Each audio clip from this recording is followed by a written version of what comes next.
Hello everyone. Welcome to part 2 of HR metrics. Hope you remember about John and I'm sure you have taken HR metrics part 1 also. See, in our previous lecture or in HR metrics part 1, we have already covered revenue per employee, cost per hire, turnover rate, overtime percentage, absenteeism and length of service. Today, we'll be covering profit per employees, full-time equivalent, HR to employee ratio, training return on investment, time to hire, and ghost rate. Okay. Now let's talk about the first one, profit per employee. See, this is a very interesting figure. As its name suggests कि यहाँ पे हम लोग क्या देखेंगे कि पर employee से हमें कितना प्रॉफिट जनरेट हो रहा है. एंड प्लीज़ अंडरस्टैंड, हर एक कंपनी ये चाहती है कि प्रॉफिट पर एम्प्लॉयज़ जो है वो ईयर ऑन ईयर जो है वो इंक्रीज़ ही होता जाए. It shall not be constant and ये जो है कभी भी डिक्रीज़ ना हो. This is the expectation of every organisation. Now let's see what's the formula and how to calculate profit per employee. This could be calculated as कि business profits को हम लोग क्या करेंगे, डिवाइड करेंगे from the number of employees. Okay, to understand this better, let's take this example. This says that we have, let's say we have 15 employees in our organization which contribute 7 lakh rupees in a particular year as a business profit. Okay.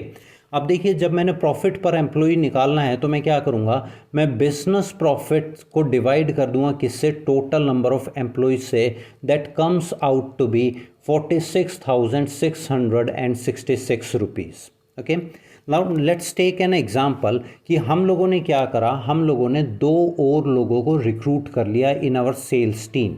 And thereby उस particular year के अंदर जो हमारा profit generate हुआ, business profit जो हमारा generate हुआ, that comes out to be 7,60,000 rupees for the year.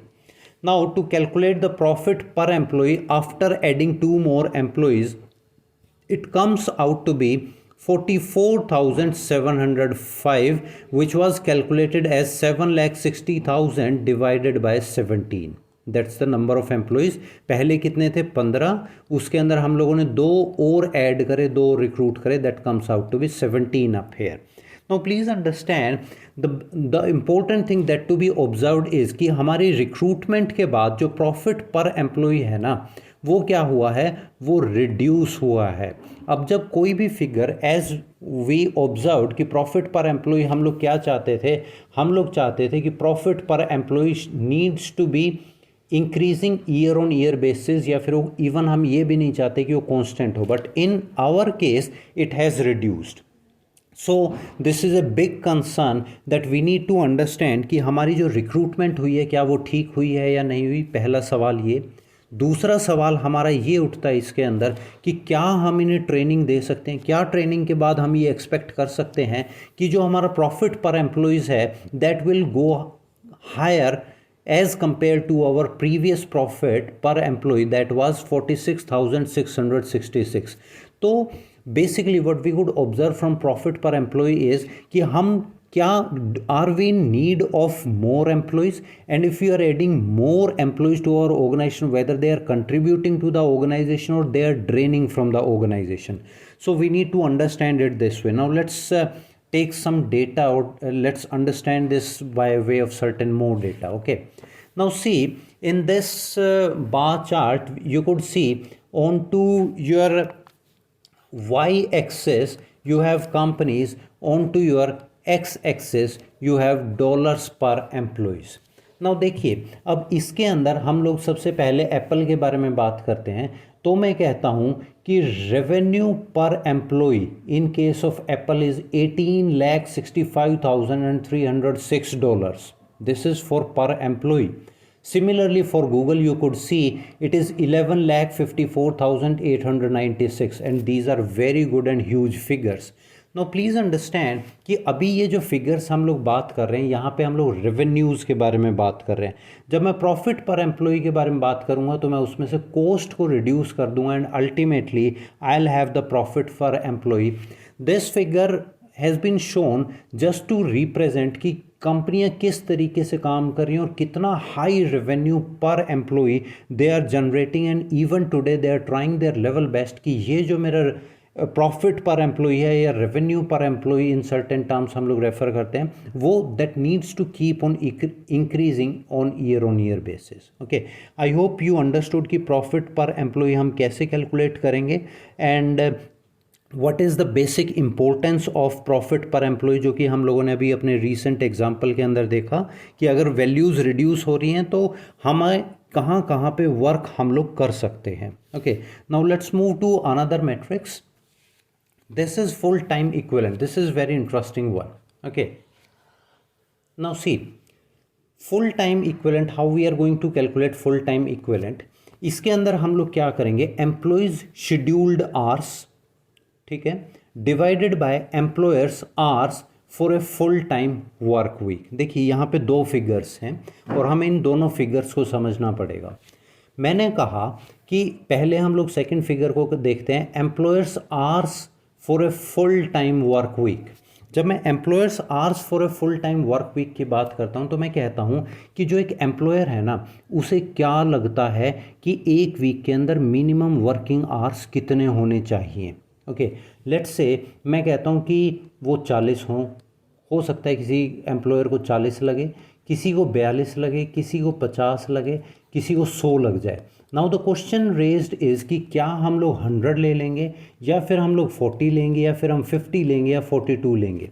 The answer to the question is कि हम लोग इंडस्ट्री का ईदर बेंचमार्क को रेफ़र करेंगे और उस बेंचमार्क के नियर बाय फिगर को हम लोग कंसिडर करके चलते हैं जब हम लोग employers hours for a full time work week को डिफाइन करते हैं. So this is not an open ended figure जिसके अंदर की अपनी मर्जी से कोई भी एम्प्लॉयर कोई भी आवर्स रख सकता है for a full time work week. Okay, hope you guys are clear on this concept. Now let's talk about कि एम्प्लॉयज शेड्यूल्ड आवर्स.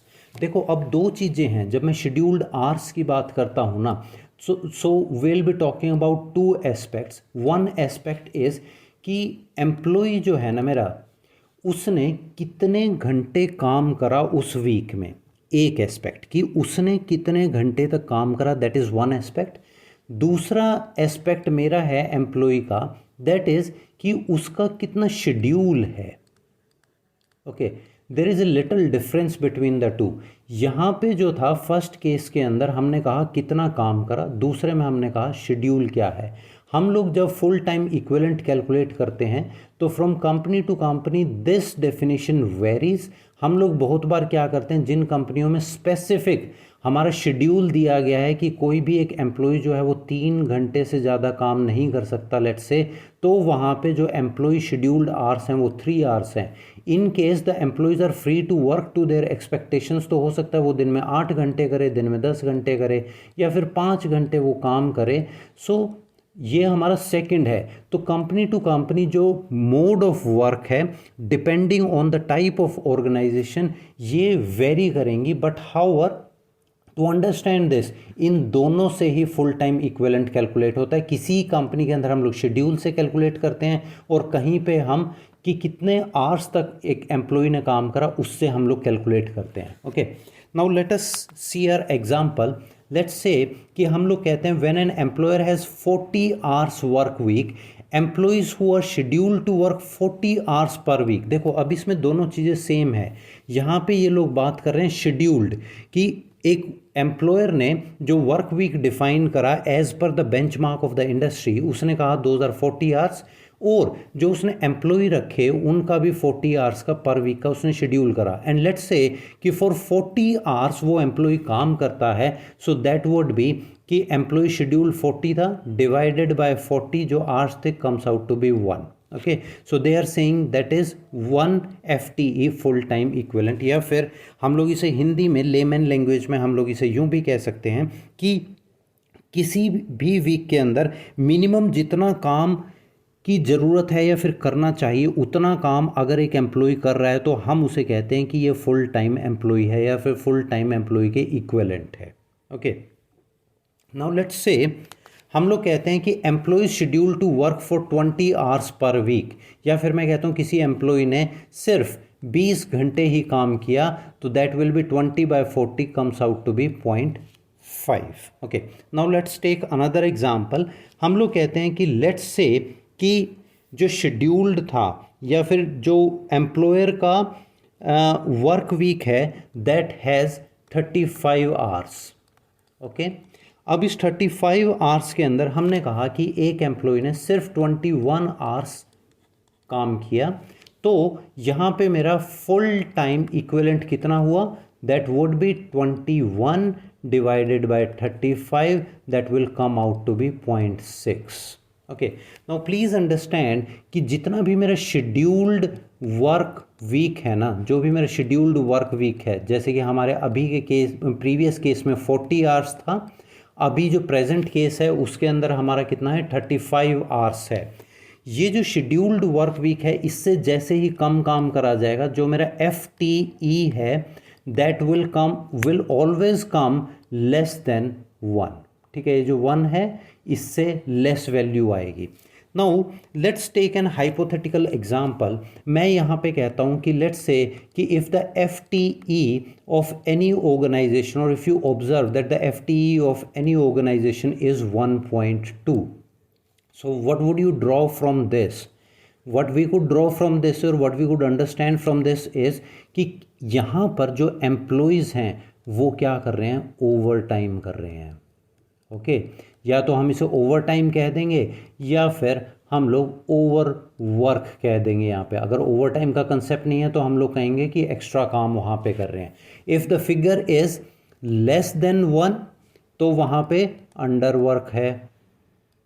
ओके, तो इन ऑर्डर टू सी कि फुल टाइम इक्विवेलेंट जो है वो किस तरीके से काम करता है, तो what we could understand from the FTE is कि हम लोगों ने यहाँ पे क्या देखा कि क्या मैं पूरा पर वीक का काम कर रहा हूँ या नहीं कर रहा हूँ. एक चीज़ देखी, क्या ओवर टाइम कर रहे हैं एम्प्लॉयज़ या नहीं कर रहे हैं, ये हम लोगों ने यहाँ पे ऑब्जर्व करा. अपार्ट फ्रॉम दिस हम लोग यहाँ पे जो ऑब्जर्व करते हैं वो हम क्या ऑब्जर्व करते हैं? लेट्स से कि FTE जो है वो है 0.5. ओके, बेसिकली सेइंग कि अगर मैं and the number of employees is, let's say we have number of employee in the organization is 1. अभी मैं क्या कर सकता हूँ कि मैं 0.5 FTE का एक और एम्प्लॉय क्या कर सकता हूँ? एम्प्लॉय कर सकता हूँ, ताकि मेरा पर वीक का जो FTE है वो 1 आ जाए, या फिर मेरा जो वीक का डिज़ायर्ड वर्क है वो मेरा कंप्लीट हो जाए. So this way we could also understand कि number of recruitment which are needed, number of hours of work which are needed. तो हम लोग उन सारी कैलकुलेशंस को यहाँ पे बाय मीन्स ऑफ FTE कर सकते हैं. Okay, now let's move ahead. Now we have HR to employee ratio. देखिए HR टू एम्प्लॉय रेशियो है ना, this is a very interesting ratio, और आज के दिन ना इसके ऊपर बहुत काम हो रहा है. जितनी भी कंपनियां हैं ना वो क्या चाहती हैं? वो चाहती हैं कि HR मिनिमल हो और एम्प्लॉयज़ मैक्सिमम हो. तो प्रेशर ऑन HR जो है ना वो आज के दिन बहुत ज़्यादा बढ़ता जा रहा है. Now let us understand this. उसके बाद हम लोग कुछ कैलकुलेशंस देखेंगे how the things are being worked on. See, to see the formula we could say HR to employee ratio is or could be calculated as number of HR staff. Now please understand यहाँ पे हम लोग full time equivalent लेके चलेंगे. number of HR staff that is full time equivalent and divided by number of total employees, these also needs to be full time equivalent. Okay, now to understand this better चलो हम लोग ये example देखते हैं. Let's say a fast growing company has 2045 employees. देखिए 2045 total employees हैं, but यहाँ पे जो है 1860 FTE हैं. कहने का मतलब ये है कि कुछ जो है ना एम्प्लॉयज़ जो हैं वो फुल टाइम काम नहीं कर रहे हैं, वो पार्ट टाइम काम कर रहे हैं. तो हम लोगों ने क्या करा? हमने पार्ट टाइमर्स को क्लब करा. लेट्स से मैंने कहा कि एक क्या कर रहा था? 0.5 FTE था, उसके साथ मैंने एक और 0.5 FTE जोड़ के 1 कर दिया. लेट्स से कि मेरे पास एक 0.7 FTE था, उसके साथ मैंने 0.3 FTE जोड़ के 1 कर दिया. सो अब देखिए ये चार जो एम्प्लॉयज़ थे they are equal to 2 FTE only. So this way we have seen कि 2045 एम्प्लॉयज़ और वी कुड से 1860 FTE. ओके, the current HR team consist out of 35 employees के अंदर 32 FTE हैं, या फिर मैं कहूँ कि HR के अंदर भी पार्ट टाइम वर्कर्स हैं. Okay, now the HR to employee ratio in this case comes out to be 1.7%.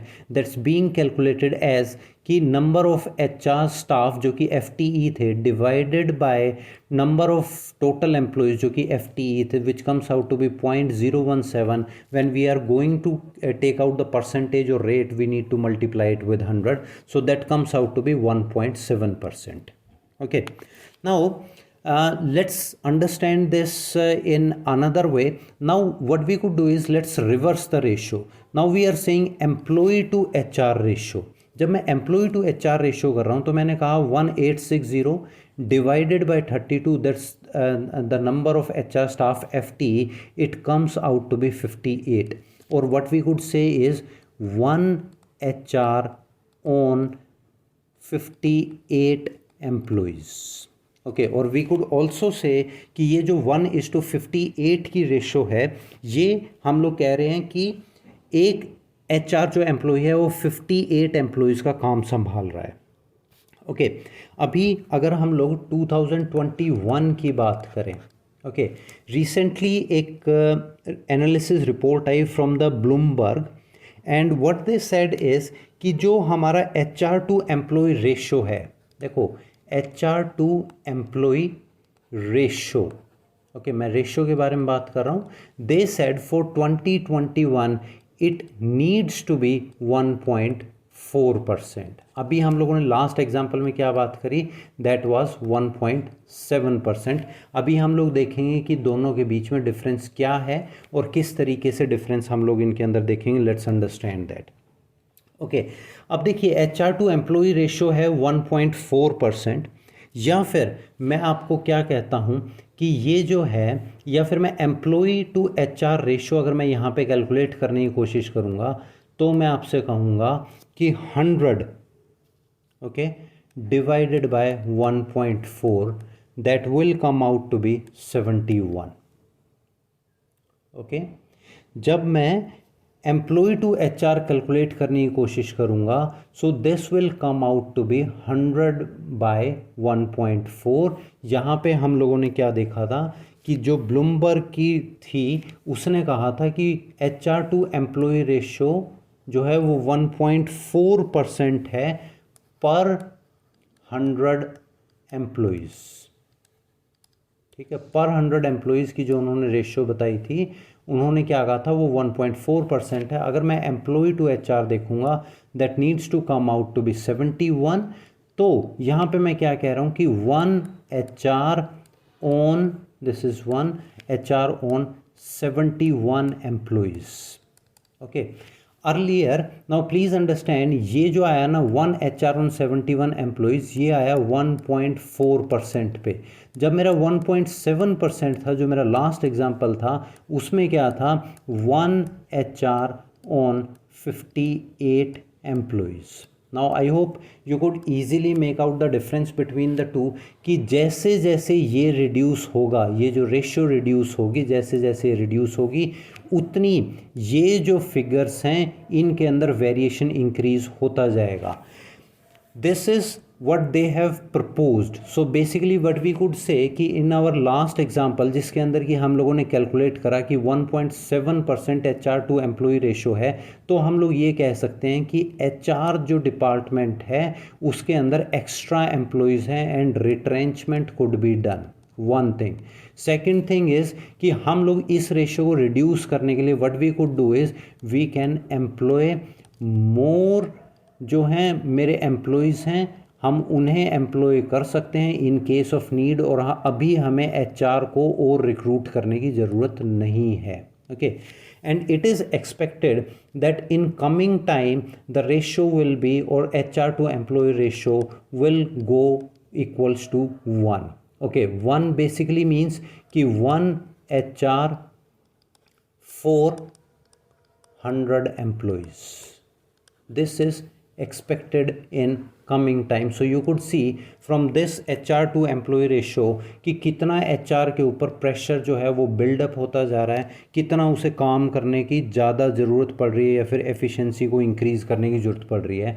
And all these aspects are carried out और डन थ्रू, जो कि हम लोग सॉफ्टवेयर इम्प्लीमेंटेशन है उसके थ्रू हम लोग ये करने की कोशिश करते हैं. Okay, now let's move ahead. अभी हम लोग नेक्स्ट मैट्रिक्स की तरफ मूव करते हैं. Now that's training return on investment.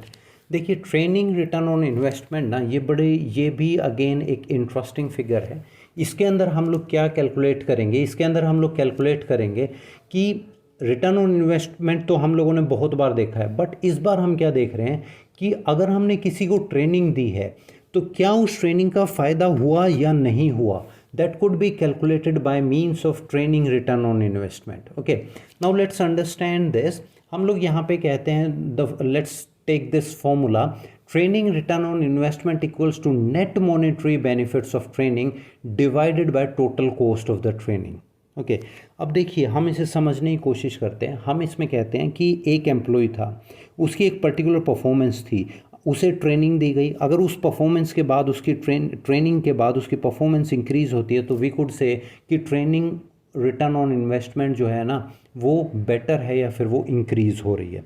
Let's calculate this. एक हाइपोथेटिकल एग्जांपल के अंदर अभी हम लोग इसे कैलकुलेट करते हैं. लेट्स से हम लोग एग्जांपल लेके चलते हैं कॉल सेंटर का. मैं कहता हूँ कि कॉल सेंटर के अंदर जो आपका स्टाफ है, ओके, जो आपका स्टाफ है वो 20 कॉल्स जो है वो पर आवर रिसीव करता है. Okay, this is the figure before training. Okay, मैं कहता हूं कि let's say they have been given the training and after that ये जो मेरा स्टाफ है they started taking 25 calls per hour. Okay, now let us take another figure. What we could say is, let's say कि per call cost is equals to 10 rupees or rupees 10. So earlier जो हमारी staff जो थी जो काम कर रहा था that was 20 into 10 equals to 200 या फिर 200 रुपये का काम कर रहा था एक बंदा.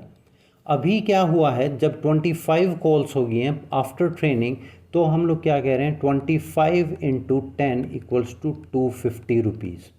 सो हम लोगों ने कहा कि वन इंडिविजुअल या फिर वन स्टाफ पर आवर जो है अब 50 रुपीज़ एक्स्ट्रा जनरेट कर रहा है. ओके, नाउ इससे हमें क्या पता लगा कि एक staff member per hour 50 rupees extra generate कर रहा है. नाउ लेट्स से अब हम लोग कहते हैं कि पर डे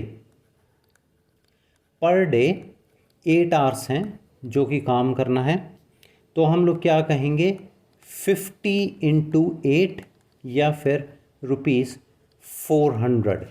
एक दिन के अंदर एक एम्प्लॉय जो है वो 400 रुपीज़ एक्स्ट्रा हमारे लिए जनरेट कर रहा है.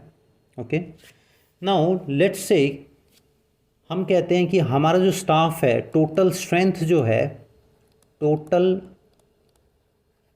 स्ट्रेंथ ऑफ स्टाफ जो है that is 30.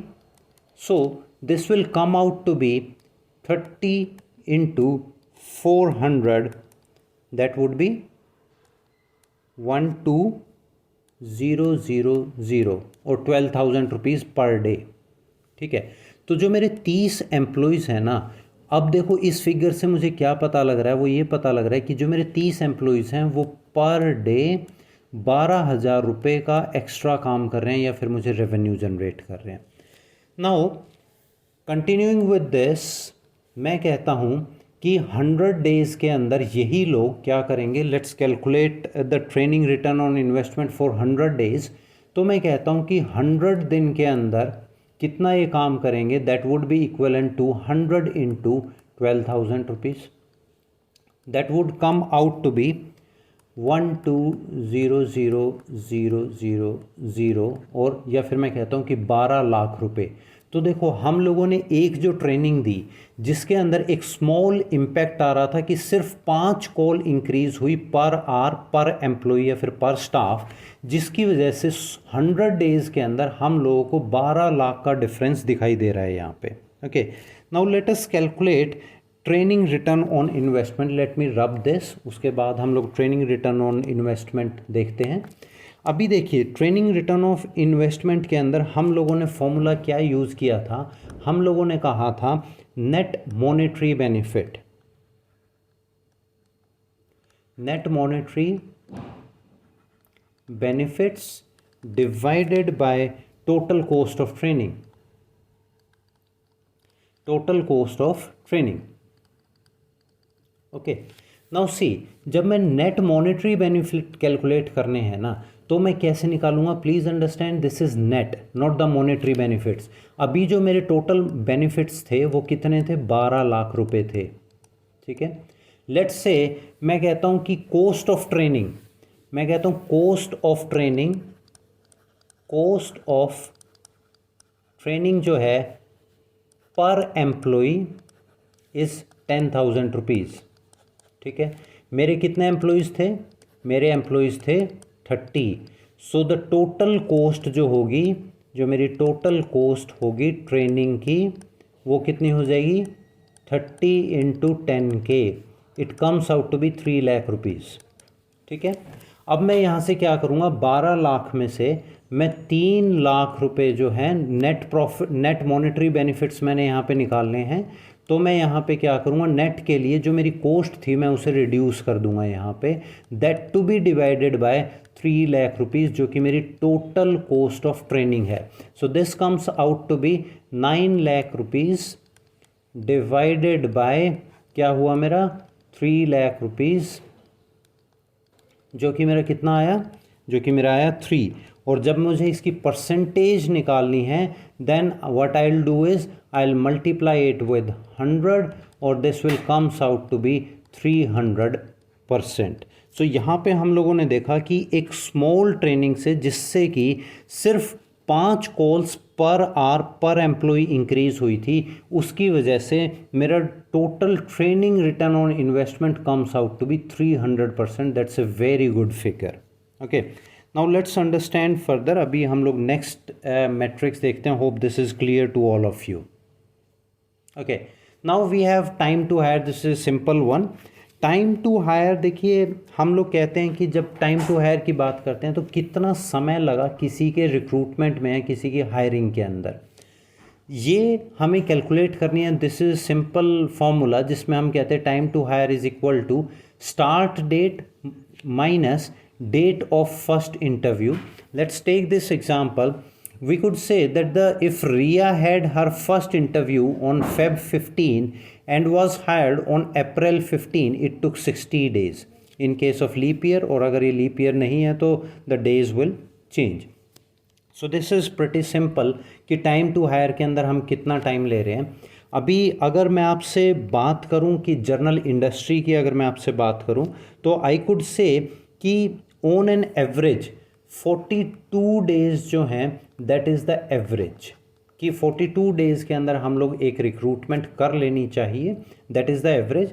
And every company tries to reduce this, ताकि उनकी पोजीशन के ऊपर जो लॉस हो रहा है ना आने की वजह से एम्प्लॉय को, उस लॉस को हम लोग रिड्यूस कर सकें। This is the average figure that we have taken. Okay, and the figure has been taken from society of HRM, उनकी रिपोर्ट से हम लोगों ने ये फिगर वहाँ पे ली है। Okay, now hope this is clear. Let's move ahead. Now we have ghost rate. Okay, now this words looks to be very interesting, है ना? बहुत बार हमें बड़ा अमेजिंग और इंटरेस्टिंग लगता है घोस्ट रेट। देखो घोस्ट कौन होते हैं? Those who are not visible. Same is up here in this. हम लोग यहाँ पे क्या करेंगे टू अंडरस्टैंड और टू कैलकुलेट दिस? हम लोग यहाँ पे क्या करेंगे? Number of candidate who fails to show up on the first day divided by total hires. जो लोग नहीं दिखे एक दिन, तो क्या कहा गया? Ghost rate. Okay, for example let's say you confirm 10 jobs, 10 लोगों को हमने नौकरी दी for different position in your new restaurant, 4 fails to show up. Okay, so we could say that your ghost rate is 40%. Now please understand, ये जैसे ही ये rate बढ़ेगा ना, तो क्वेश्चन मार्क किस पे आएंगे? मेरे ऊपर आएंगे कि मैं रिक्रूटमेंट ठीक कर रहा हूँ या नहीं कर रहा हूँ। क्या जिन लोगों ने नीड रिफ्लेक्ट करी है that there is a need for the job, whether I am able to identify that और नॉट। और ये सारी चीज़ें जो हैं हम लोगों को ये बताती हैं कि whether our hiring recruitment selection process is correct और नॉट। और हम लोग डिफरेंट एम्प्लॉयर्स के लिए या फिर एम्प्लॉयर्स की टीम के लिए या फिर जो रिक्रूटमेंट एजेंसीज़ है उनके घोस्ट रेट को ऑब्जर्व करके हम लोग देखते हैं that who are the best persons to carry on the recruitment and selection process for the organization. Okay, I hope you are clear with this. This was our last metrics for part 2. In case of need, we'll be coming up with the part 3, but although most of major of the HR matrices are covered in this. Okay, hope you enjoyed the lecture. Thanks for patience learning. Thank you very much.